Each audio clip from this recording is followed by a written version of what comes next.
To YouTube channel medical and nurses सब। आज हम बात करेंगे कम्युनिटी हेल्थ नर्सिंग और एनाटमी के ऐसे क्वेश्चंस की जो आपको एग्जाम में रखे हुए मिलने वाले हैं। यदि आप एएनएम, जीएनएम या फिर यूपीपीएससी की तैयारी कर रहे हैं सीएचओ की, तो उन एग्ज़ाम्स में आपको एक क्वेश्चन है जो ज़रूर मिलेंगे। अब जो आपकी क्लासेस रहेंगी आपके अकॉर्डिंग टू योर आइडियाज़ के कि पूरी क्लासेस हिंदी इंग्लिश दोनों लैंग्वेज में लाई जाएँ, तो अब आपको यहाँ पर 100% यही चीज़ ऐड की जाएगी। कुछ क्वेश्चन ओनली इंग्लिश लैंग्वेज में बस रहेंगे, बाकी जो रिमेनिंग रहेंगे वो हिंदी इंग्लिश दोनों फॉर्मेट यूज़ किया जाएगा। अपकमिंग टाइम में हम बात करें तो मैंने यहाँ पर जो हेडिंग में दिया हुआ है कि 30,000 से ज़्यादा वैकेंसी, तो ये 30,000 से ज़्यादा vacancy most of the 20,000 plus vacancy ANM वालों की हैं। आई थिंक 10,700 के आसपास एएनएम बिहार के लिए वैकेंसी निकाली गई है। परसों से 22 सितंबर से फॉर्म फिलअप होना स्टार्ट हो जाएंगे। और इवन इस वैकेंसी में GNM, BSc nursing, even MSc nursing वाले भी अप्लाई कर सकते हैं। इन्होंने साफ साफ इस बार ये चीज़ कही है कि एएनएम की पोस्ट में जीएनएम, बीएससी और पोस्ट बेसिक बीएससी वाले अप्लाई कर सकते हैं। मैंने नोटिफिकेशन ऑलरेडी चैनल पर अपडेट कर दिया है, तो प्लीज़ जाके आप लोग एक बार चेक कर लीजिए। और अपकमिंग टाइम में यूपीपीएससी, राजस्थान एनएचएम के तहत जो जीएनएम और एएनएम के एग्ज़ाम है वो भी होने वाले हैं। एमपी की आंसर की ऑलरेडी अपडेट कर दी है चैनल पर, जिन्होंने अभी तक नहीं देखी है प्लीज़ देखिए, आपको अपकमिंग टाइम में बहुत ही अच्छे से हेल्पफुल रहने वाली है आंसर की। चलिए आज की क्लास को हम स्टार्ट करते हैं। फर्स्ट क्वेश्चन है यहाँ पर,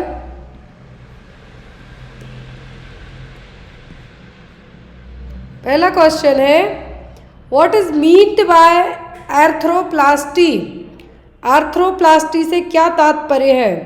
blood transfusion, kidney replacement, open heart surgery या फिर a surgical procedure to restore the function of a joint. Arthroplasty arthro word जहाँ पर भी जुड़े दैट मीन्स क्या है, बोन्स से रिलेट करता हुआ कोई ना कोई यहाँ पर प्रोसीजर है। आर्थ्रो वर्ड और ऑर्थो वर्ड जुड़ता है मतलब बोन से रिलेट करता हुआ प्रोसीजर होने वाला है। और बोन से रिलेट करता हुआ प्रोसीजर यहाँ पर क्या होगा, वो होगा surgical procedure to restore the function of a joint. Joints के फंक्शन को रिस्टोर करने के लिए एक सर्जिकल प्रोसीजर किया जाएगा, तो क्या कहलाएगा? ऑर्थोप्लास्टी। क्या होगा? ऑर्थोप्लास्टी। एग्जाम में आपको ये आ सकता है, यहाँ पर आपको याद रखना है। ऑर्थोप्लास्टी जब किया जाएगा जब या तो बोन्स में जो स्पेशली जॉइंट्स से काम ना कर रहे हों, वहाँ पर हो सकता है कि आर्टिफिशियल जॉइंट जिसको प्रोस्थेसिस कहते हैं वो यहाँ पर ऐड कर दिया जाए, तो वो सभी पूरी प्रोसेस क्या कहलाएगी? ऑर्थोप्लास्टी। क्लियर? टॉमी बर्ड करते तो काट दिया आपने, लेकिन यहाँ पर जो बात की जा रही है किसकी? ऑर्थोप्लास्टी, मतलब फंक्शनिंग में लेके आना है दोबारा से, तो क्या होगा? Surgical procedure to restore the function of a joint. Next question है the strongest part of the human body. Human body का सबसे स्ट्रॉन्ग पार्ट कौन सा है? मानव शरीर का सबसे मजबूत अंग क्या है? ऑप्शन में है आपको बोन्स, एनेमल, सीमेंटम या फिर डेंटाइन। क्या है ह्यूमन बॉडी का सबसे स्ट्रॉन्ग पार्ट? तो वो होगा यहाँ पर एनेमल। क्या होगा?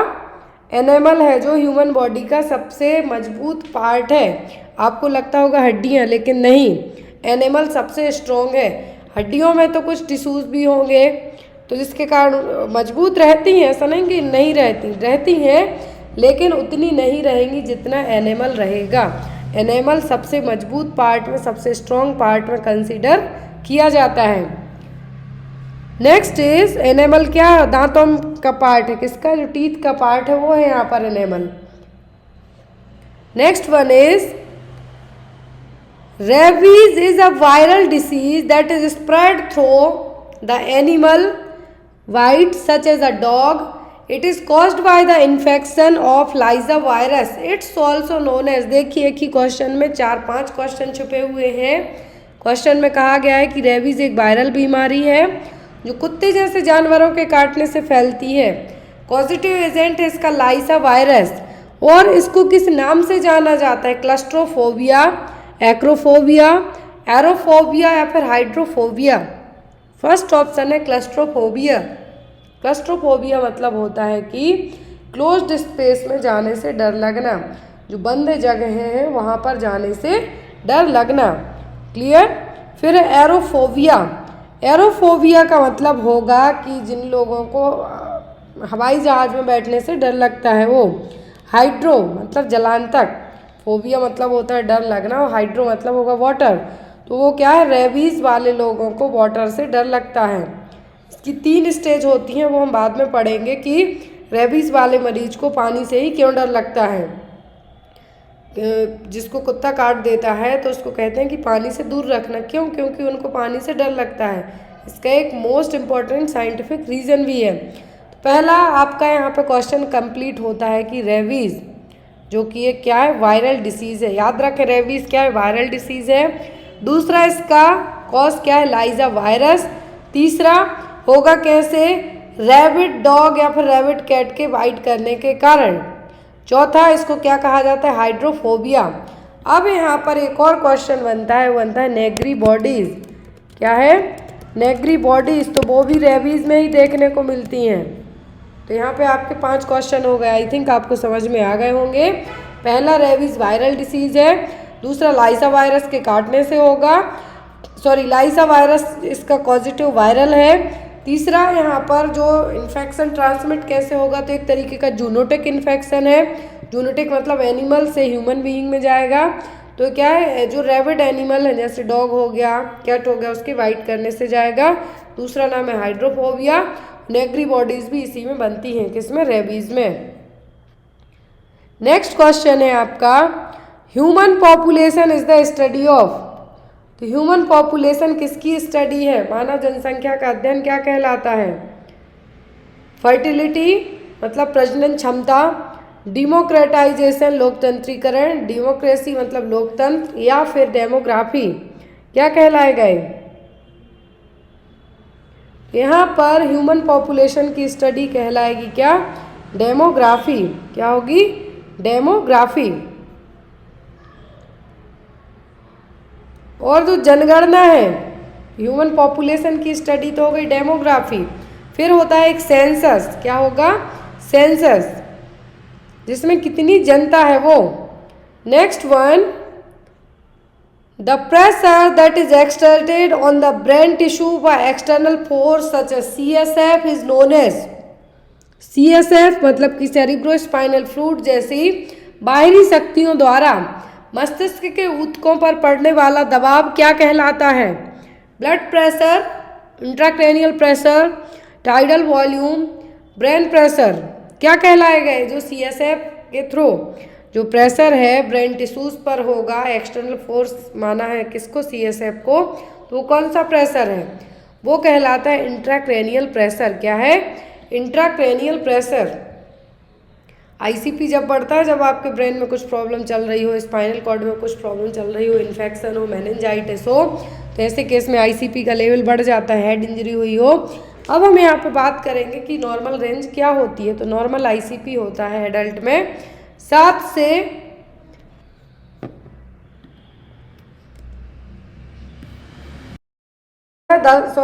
15 mm ऑफ Hg और 10 to 20 सेंटीमीटर H2O। ये भी पूछ सकते हैं। 7 to 15 किस में, एडल्ट में। बच्चों में होता है 10 mm ऑफ Hg, कितना, 10 mm ऑफ Hg।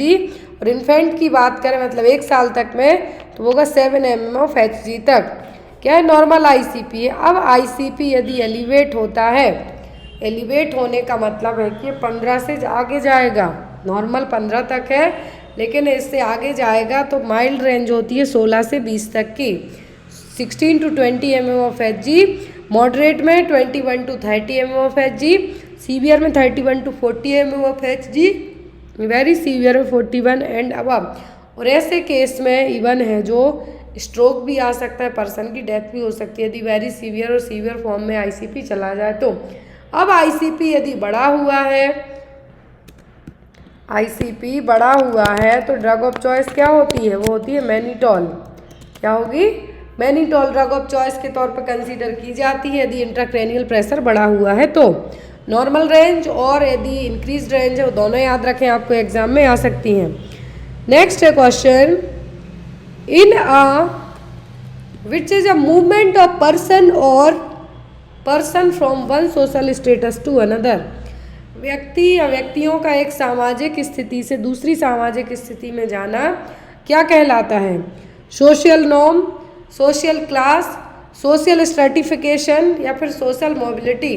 क्या कहलाएगा? एक पर्सन का दूसरे पर्सन एक पर्सन या पूरे पर्सन का ग्रुप ऑफ समूह है जो पूरा दूसरी सोशल ग्रुप में जाना, ये कहलाएगा क्या? सोशल मोर्बिडिटी, सामाजिक गतिशीलता। क्या है? सामाजिक गतिशीलता।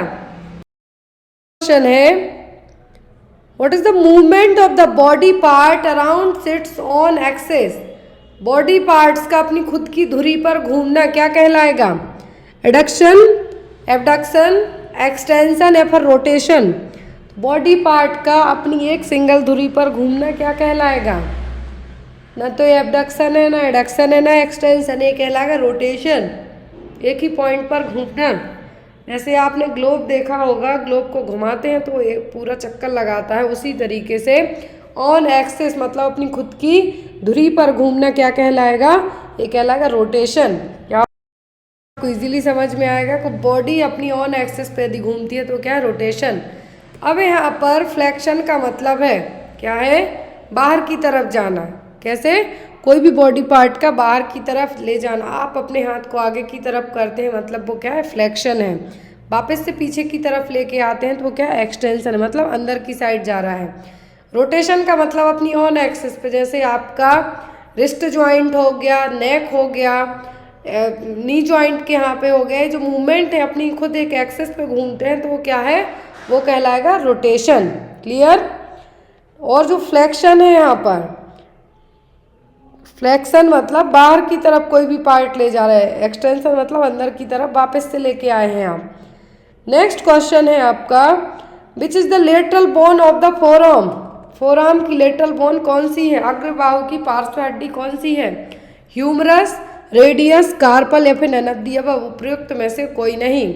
Lateral bone of the forearm मतलब आपका जो हाथ है, फोरआर्म मतलब रिस्ट के नीचे वाला जो पार्ट है आपका, एल्बो के नीचे से लेकर रिस्ट तक का जो पार्ट है ये कहलाएगा फोरआर्म। और यहाँ की जो हड्डी है वो कौन सी? वो है रेडियस। कौन सी? रेडियस। रेडियस एंड अल्ला क्या है? फोरआर्म की बोन्स है।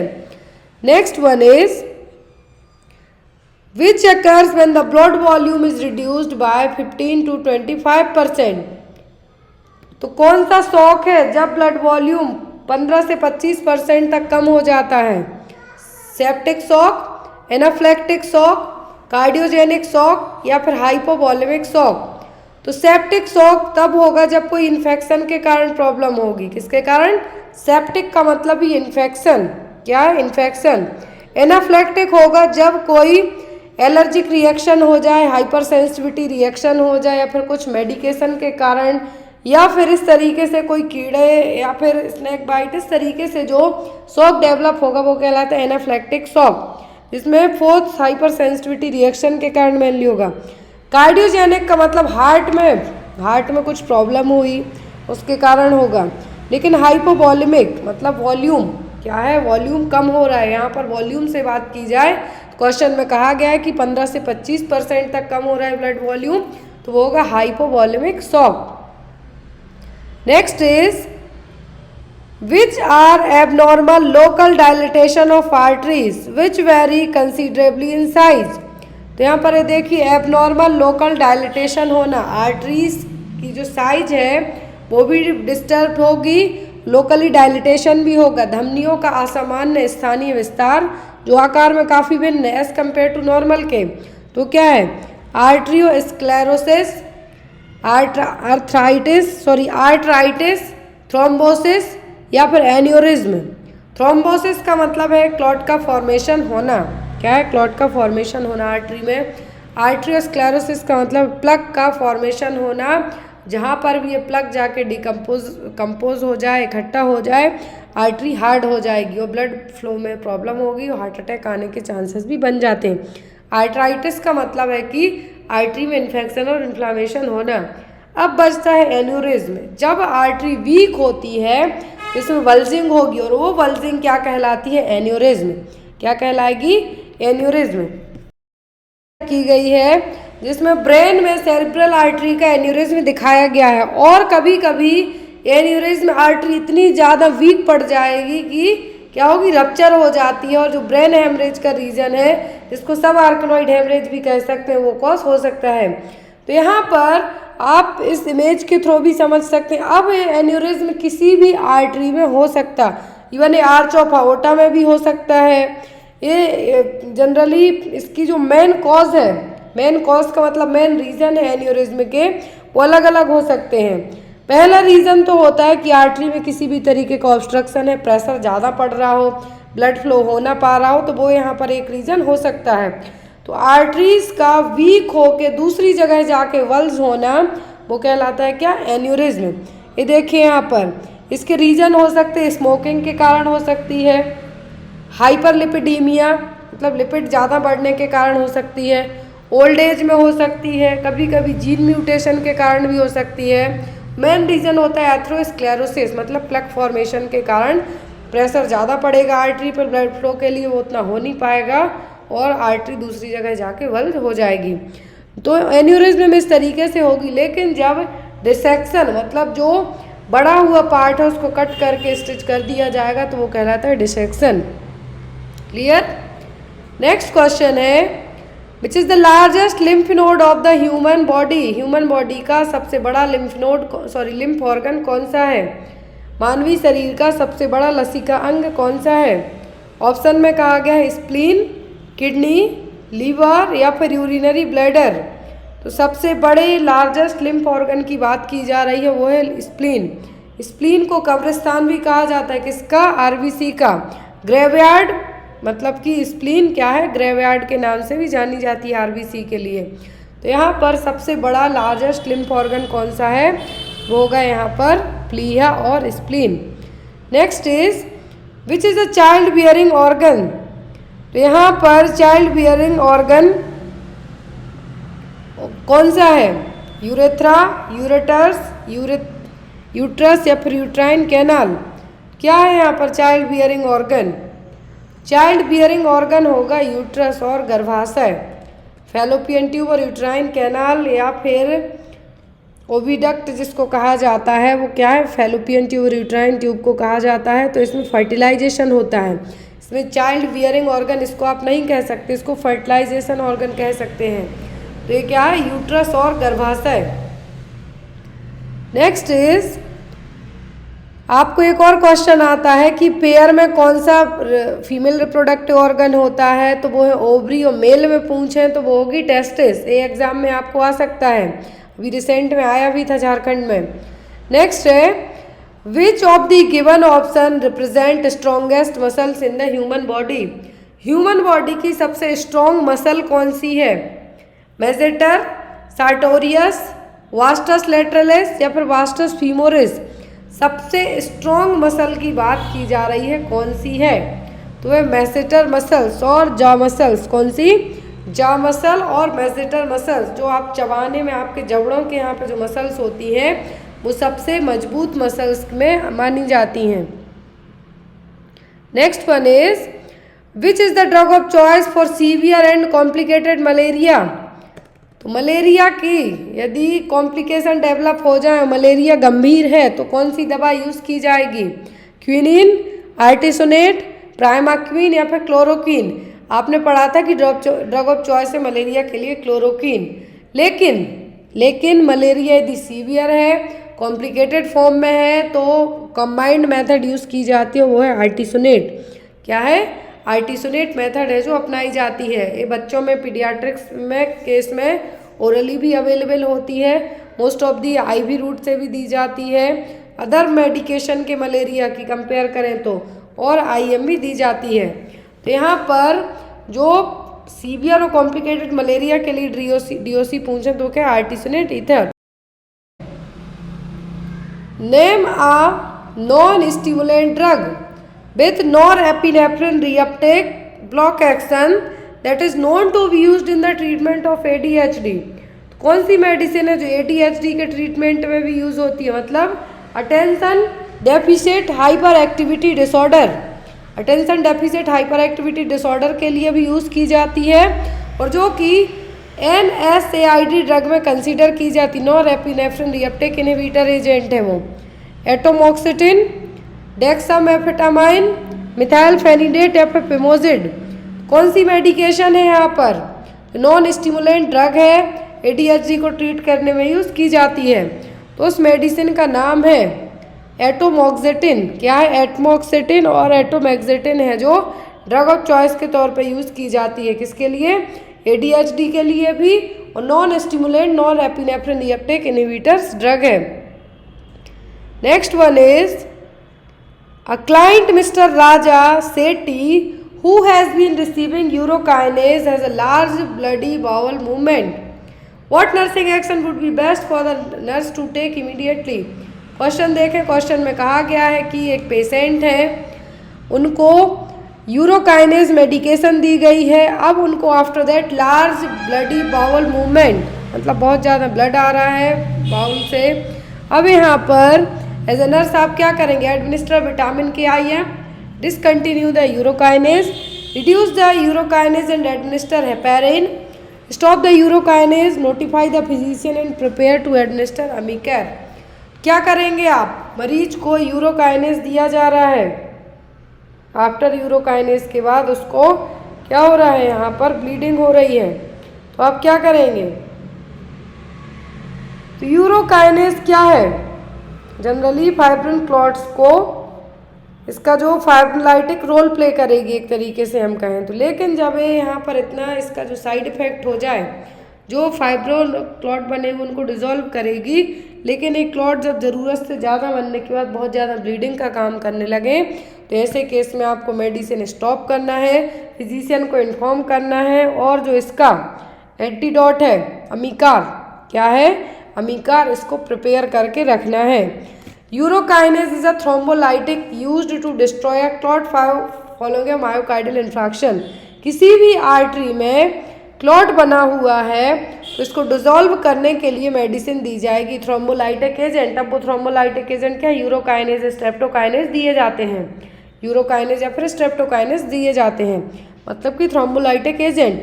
अब इस थ्रोम्बोलाइटिक एजेंट का जो मोड ऑफ एक्शन होता है कि जो क्लॉट बना हुआ है उसको डिसॉल्व करना है, लेकिन इसके साइड इफेक्ट के तौर पर बहुत ज़्यादा ब्लीडिंग भी हो सकती है। तो यहाँ पर ऐसे केस में मेडिसिन स्टॉप करके तुरंत ही आपको एंटीडोट रेडी रखना है, और वो एंटीडोट यहाँ पर क्या है? अमीका। Next one is what is the recommended daily dose of folic acid for pregnant women to prevent neural tube defect in foetus. भ्रूण में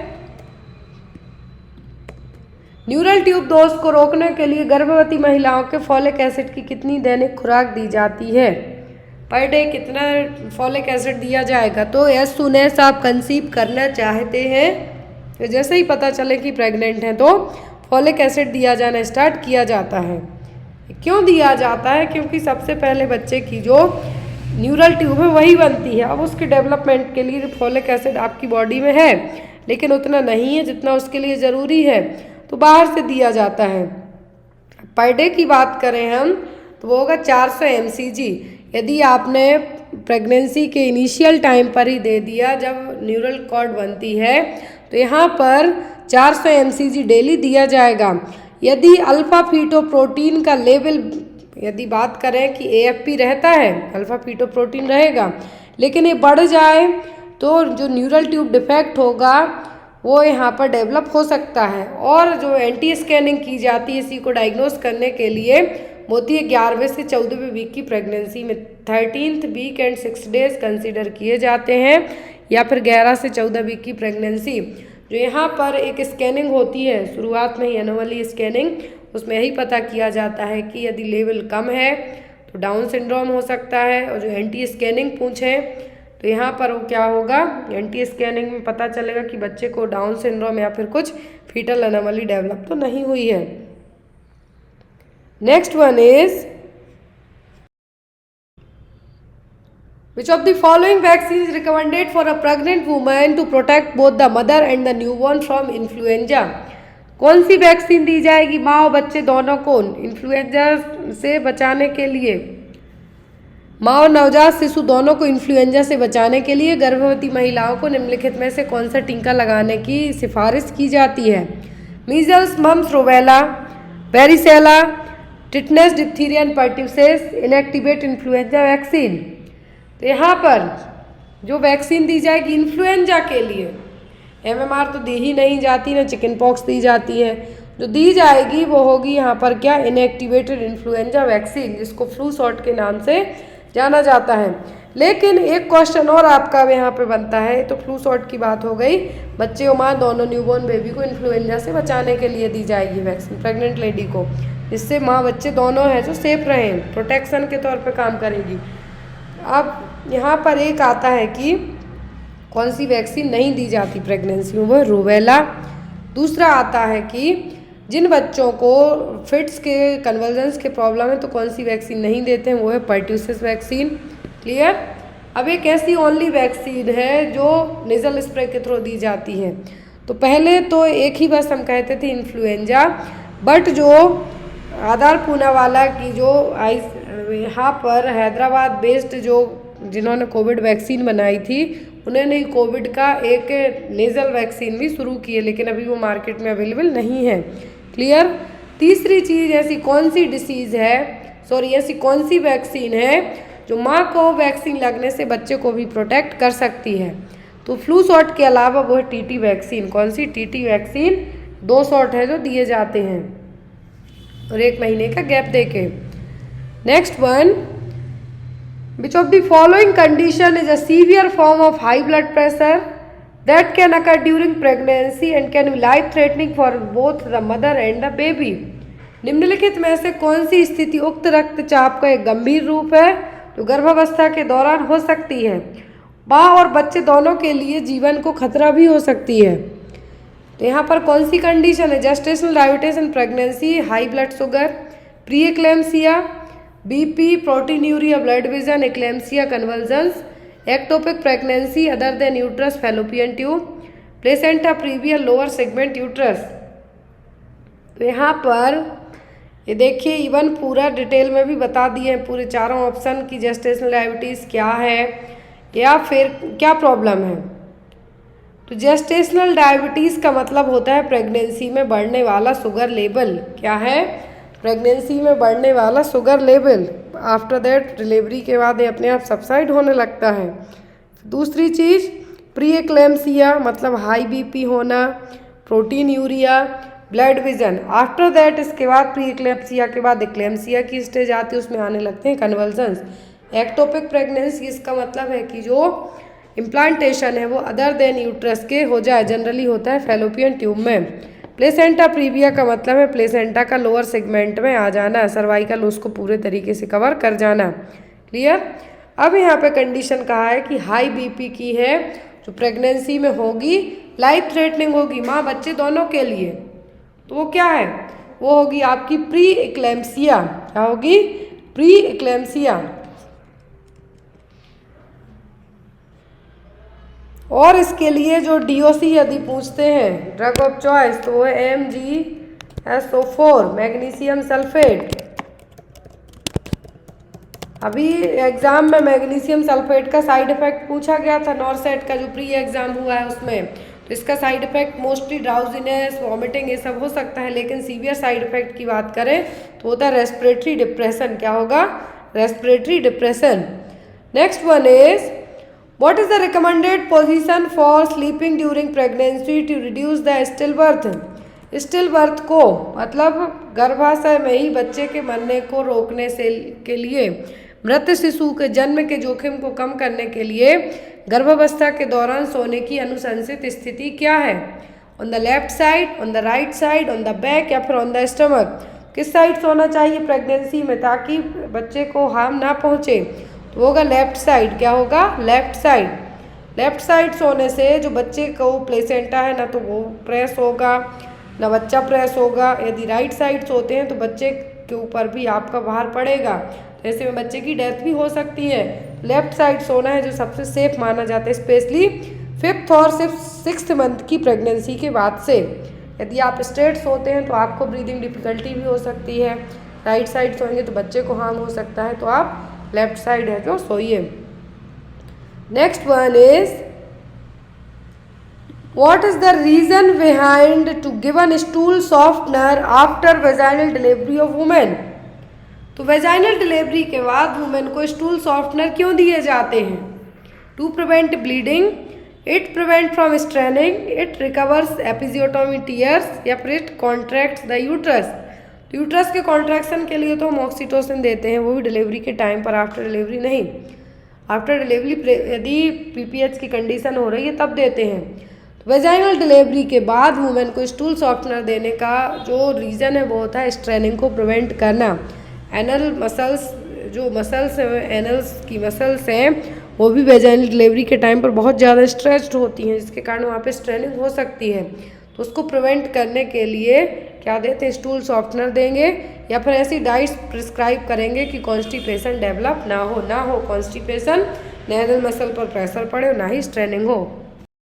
Which of the following is a vital sign that should be closely monitored during labor and delivery to assess the maternal health? निम्नलिखित में से कौन सा संकेत है जिसकी मातृ स्वास्थ्य का आकलन करने के लिए प्रसव और प्रसव के दौरान बारीकी से निगरानी की जानी चाहिए? Blood glucose level, blood pressure, haemoglobin level, या फिर रेस्पिरेटरी रेट? किसके लिए आपको सबसे पहले मॉनिटर करना है? तो यहाँ पर आपका जो मॉनिटर, तो चारों चीज़ें करनी है, लेकिन हीमोग्लोबिन लेवल तो आप प्रेगनेंसी के पहले चेक कर सकते हैं कि कितना क्या है, यदि ज़रूरत पड़ी तो ट्रांसफ्यूज़ कर सकते हैं ब्लड को। फिर ब्लड ग्लूकोज लेवल भी, रेस्पिरेटरी रेट भी, आप इन सब चीज़ों को मैनेज कर सकते हैं। लेकिन बीपी यदि बढ़ गया लेबर के टाइम पर, बीपी लेबर के टाइम पर बढ़ गया तो ना आप शुगर लेवल मैनेज कर पाएंगे, न हीमोग्लोबिन लेवल ना रेस्पिरेटरी रेट मैनेज हो पाएगी। बीपी बढ़ा मतलब एक्लेम्सिया हो गया, एक्लेम्सिया हुआ तो बच्चे को भी प्रॉब्लम्स होगी, बच्चे को प्रॉब्लम होगी। इवन कुछ केस में यदि हाई बीपी की प्रॉब्लम डिलीवरी के टाइम पे होती है तो जो स्टिल बर्थ बेबी है, मतलब यूट्रस में ही बच्चे की डेथ भी हो जाती है। तो यहाँ पर जो फर्स्ट आपकी प्रायोरिटी होगी वो क्या होगी? ब्लड प्रेशर को मेजर करते रहना। इसीलिए आप इवन जितने भी चेकअप के लिए जाते हैं आपका बीपी ज़रूर चेक किया जाता है। हीमोग्लोबिन लेवल तो चेक होगा ही, लेकिन बीपी ज़्यादा चेक किया जाता है इवन डिलीवरी रूम में तक। तो यहाँ पर वो क्या होगा? इसलिए कि बच्चे को प्रॉब्लम ना हो, ना ही माँ के लिए प्रॉब्लम हो। एक बार बीपी बढ़ा तो उसको कंट्रोल करना मुश्किल हो जाएगा। Next one is which of the following complication can occur when the placenta partially or completely covers the cervix obstructing the baby's exit from the uterus? निम्नलिखित में से कौन सी जटिलता तब हो सकती है जब नाल आंशिक रूप से या पूरी तरह से गर्भाशय ग्रीवा को ढक लेती है, इससे बच्चे के गर्भाशय से बाहर निकलने में बाधा आती है? प्री-एक्लेम्सिया में, जेस्टेशनल डायबिटीज़ में, प्लेसेंटा प्रीविया में, या फिर एक्टोपिक प्रेगनेंसी में? कौन से केस में होगा कि प्लेसेंटा पार्शियली या फिर कंप्लीट तरीके से इनर सर्वाइकल ओस को कवर कर जाए, पहले बच्चा बाहर आता है फिर प्लेसेंटा, लेकिन ऐसे केस में पहले प्लेसेंटा जो सर्विक्स को कवर कर जाएगा, और ऐसे केस में नॉर्मल डिलीवरी नहीं होती, फिर सिजेरियन सेक्शन परफॉर्म करके बच्चे को बाहर निकाला जाता है। तो यहाँ पर जो यूट्रस से बाहर आने, बच्चा कैसे बाहर आएगा? जब सर्वाइकल ओस को कवर कर जाएगा प्लेसेंटा, तो वो प्रॉब्लम कहलाती है प्लेसेंटा प्रीविया। क्या है? Placenta previa. और इसका साइन होता है पेनलेस वेजाइनल ब्लीडिंग। एग्जाम में क्वेश्चन आ चुका है कि पेनलेस वेजाइनल ब्लीडिंग किसका क्लासिकल साइन है? तो ये प्लेसेंटा प्रीविया का। एक्टोपिक प्रेगनेंसी में जो फर्टिलाइजेशन होता है फैलोपियन ट्यूब में, वहीं पर इम्प्लांटेशन भी होने के चांसेस 80% तक होते हैं। जेस्टेशनल डायबिटीज़ मतलब प्रेगनेंसी में हाई ब्लड शुगर लेवल होना। नेक्स्ट वन,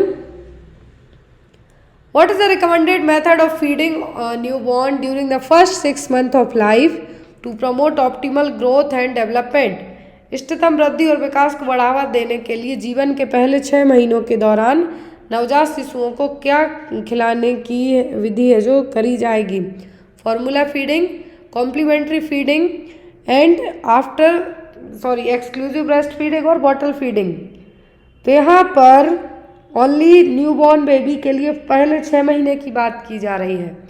तो कॉम्प्लीमेंट्री फीडिंग और वीनिंग का मतलब होता है कि बच्चे को अदर देन ब्रेस्ट मिल्क के कुछ भी खिलाना स्टार्ट करना, और जनरली उसके लिए ड्यूरेशन होता है 6 मंथ के बाद।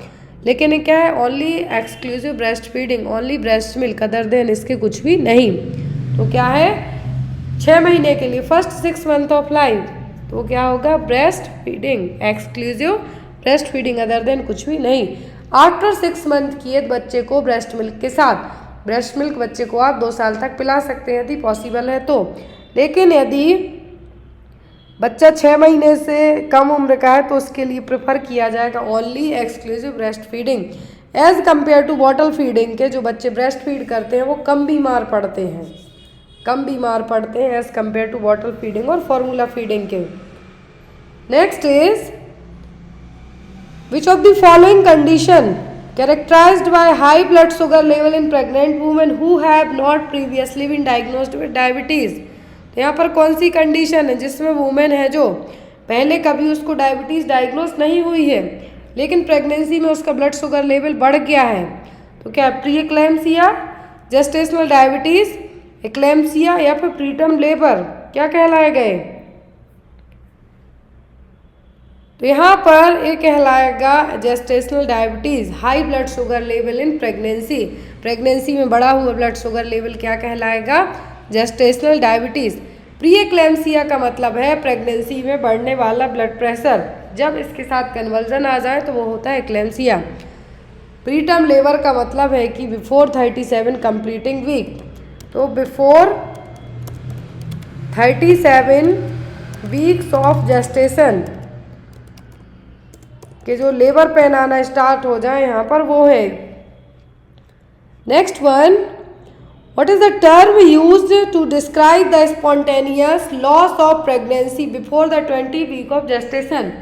क्या टर्म यूज किया जाएगा कि प्रेगनेंसी 20 वीक के पहले ही जो कंसीव किया हुआ मटेरियल है वो एक्सपेल्ड आउट हो जाए? Preterm birth, still birth, ectopic pregnancy या फिर मिसकैरेज?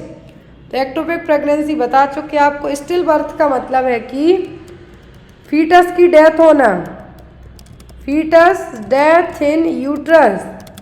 प्रीटर्म बर्थ का मतलब है कि बिफोर 37 वीक्स की डिलीवरी हो जाना बच्चे की, तो ये क्या है, प्रीटर्म बर्थ है।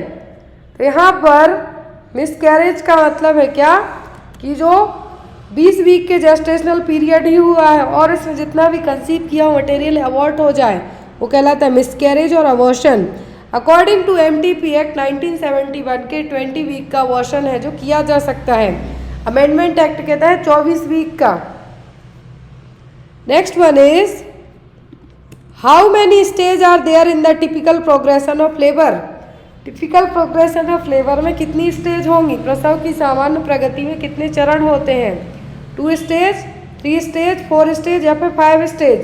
तो टोटल 4 स्टेज होती हैं। पहली स्टेज जिसमें जो यूट्राइन कॉन्ट्रैक्शन आना स्टार्ट होने से लेके, यहाँ पे देखिए तो टोटल कितनी स्टेज होंगी? 4। फर्स्ट स्टेज कहलाती है सर्वाइकल डायलिटेशन स्टेज और फर्स्ट स्टेज ऑफ लेबर। दूसरी होती है फीटल एक्सपल्सन, क्या है? फीटल एक्सपल्सन स्टेज और सेकेंड स्टेज ऑफ लेबर। फिर आती है यहाँ पर प्लेसेंटल एक्सपल्सन, जिसमें प्लेसेंटा बाहर आएगा और ये कहलाती है थर्ड स्टेज। और चौथी होती है ऑब्जर्वेशनरी स्टेज, क्या है? ऑब्जर्वेशनरी स्टेज, इसको कहते हैं फोर्थ स्टेज। तो यहाँ पर सर्वाइकल डायलिटेशन स्टार्ट कैसे होती है? यूट्राइन कॉन्ट्रैक्शन आने से लेके, uterine contraction to cervical dilatation, जो कि 10 सेंटीमीटर तक सर्विक्स डायलेट होती है। फिर आती है फीटल एक्सपल्सन, यदि पूछें कब से स्टार्ट होती है तो ये कंसीडर की जाती है cervical dilatation to foetal expulsion तक। फिर यहाँ पे आपकी आती है तीसरी स्टेज, इसमें कहा जाता है कि फीटल एक्सपल्सन से लेके जो प्लेसेंटा एक्सपल्सन है वो यहाँ पे कंसीडर की जाएगी कौन सी? तीसरी स्टेज। चौथी होती है ऑब्जर्वेशनरी स्टेज।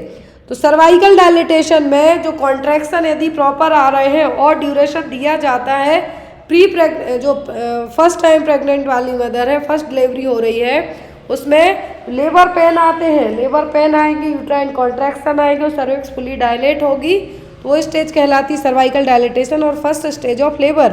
दूसरी स्टेज में क्या होगा, बेबी बाहर आएगा, इसीलिए इस स्टेज को कहा जाता है फीटल एक्सपल्सन स्टेज। तीसरी स्टेज में फीटल एक्सपल्सन से बाद से लेके प्लेसेंटल एक्सपल्सन।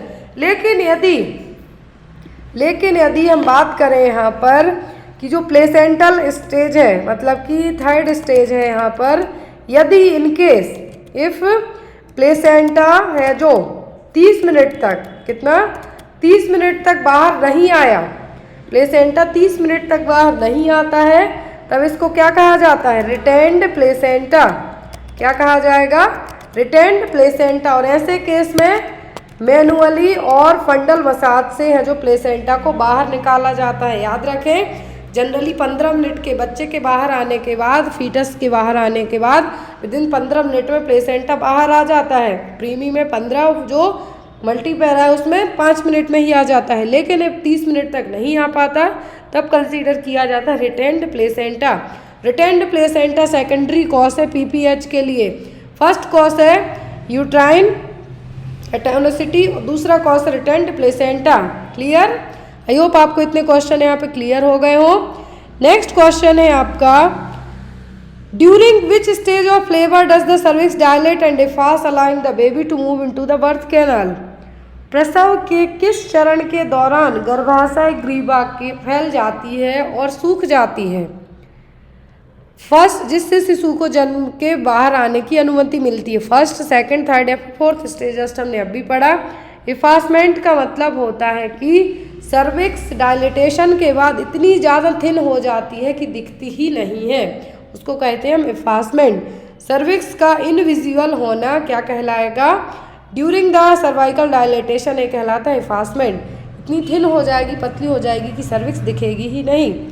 फिर यहाँ पर जो बच्चे का यहाँ पे बाहर करने वाली स्टेज है वो क्या है, वो यहाँ पर फर्स्ट स्टेज, सॉरी पूरे तरीके से जो सर्विक्स डायलेट होगी वो क्या कहलाएगी, first stage. Which stage of labour involves the delivery of the placenta and the membrane. कौन सी स्टेज है लेबर की, प्रसव की, जिसमें प्लेसेंटा और झिल्लियों का बाहर आना है जो कंसीडर किया जाएगा, first stage, second stage, third stage या फिर फोर्थ स्टेज। तो कौन सी स्टेज में प्लेसेंटा और मेम्ब्रेन बाहर आते हैं, तो वो है यहाँ पर third stage of labour. Placenta expulsion के साइन एग्जाम में जरूर पूछे जाते हैं, तो 4 कार्डिनल साइन कंसीडर किए जाते हैं। पहला, fresh show of blood from the vagina, bloody show और गस ऑफ वेजाइनल ब्लड। दूसरा, fundus of the uterus rises up to the uterus, becomes firms and globular. पहला याद रखें, वेजाइनल गस ऑफ ब्लीडिंग। दूसरा, ग्लोबुलर शेप ऑफ यूट्रस। तीसरा, umbilical cord lengthening outside the vagina.